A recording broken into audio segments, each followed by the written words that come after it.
నీకు కేడెము నీ బహుమానము అత్యధికమగును. ఆదికాండము 15వ అధ్యాయము 1వ వచనము. ఎందుకు భయపడుతున్నావు? జరగబోవుచున్న దేవుని కార్యము ఆలస్యం అవుతుందని నీవు ఎందుకు భయపడుతున్నావు? మాట ఇచ్చిన దేవుడు మాట తప్పటానికి ఆయన నరుడు కాడు, ఆయన దేవుడు.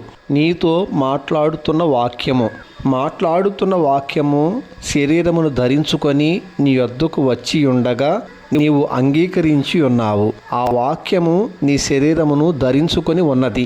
నీ శరీరములో నివసించుచున్న వాక్యము నీకు కేడెముగా ఉండి నీ బహుమానమును అత్యధికము చేయును. కాబట్టి ఎందుకు భయపడుతున్నావు?